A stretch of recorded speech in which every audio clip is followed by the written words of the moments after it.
CNN reporting that the Russian military has discussed how and under what conditions to use a tactical nuclear weapon in Ukraine.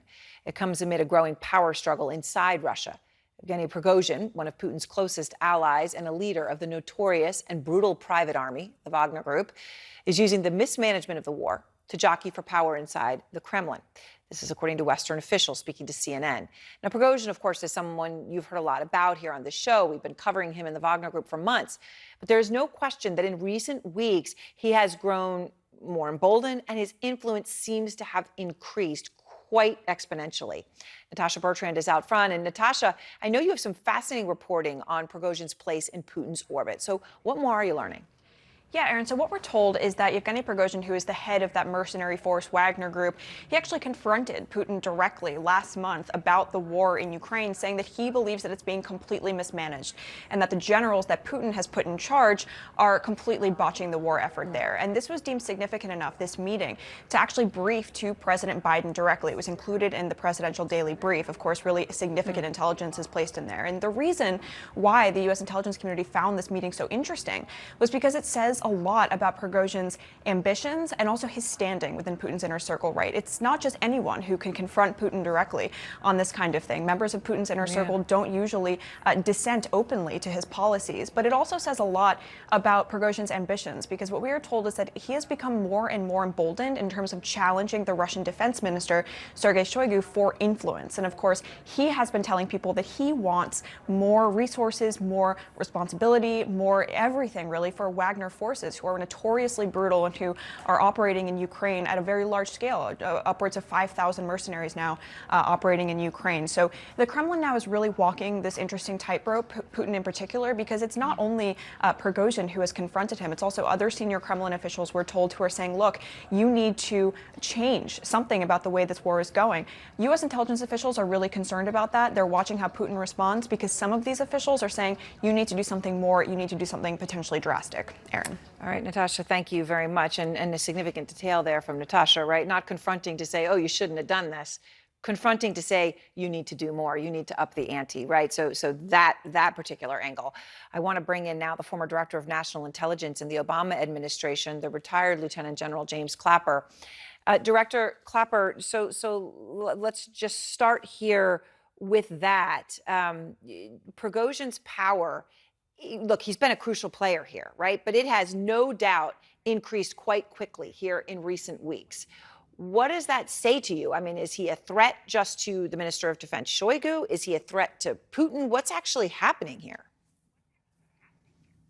Well, Aaron, a couple things it struck me about this. First, I think it is the visible tip of the iceberg in terms of the palace intrigue that must be going on in the Kremlin today. And I'm sure there's much more of this jockeying and backstabbing and this sort of thing that we're not seeing. So this is just what's visible to us.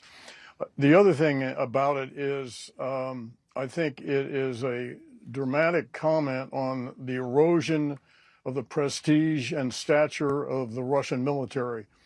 When someone like this, an oligarch with a private army, gets direct access to Putin and then complains about the performance of the Russian military, which, by the way, is accurate. And the other thing about it is I think it does speak to the erosion of Putin's power and the fear and the intimidation factor that I think has prevailed with him for years now seems to be dissipating. So this is an interesting development, and I think there's much more of it that we're not seeing. Yeah, I mean, it's to your point, right? If we are seeing this, we can only imagine sort of what we actually can't see. Now, we do know that Prigozhin, as Natasha was reporting, did confront Putin about the way the war was going, right? But it wasn't to criticize Putin, as far as we understand it, or to say he should back off. It was to say he should escalate. And she talked about the fear of whether this could go in a more drastic direction. This is the context in which CNN is reporting that Russian generals have discussed what conditions to use a tactical nuclear weapon under in Ukraine, how and under what conditions. So this isn't just a general discussion about whether they should use a tactical nuke. It's the specifics of how and when and in what way. Does that say anything to you? Well, it's not surprising to me, Aaron. I'm quite sure there's been a lot of discussion among Russian senior officers about nuclear weapons and whether they should be used or not, or when.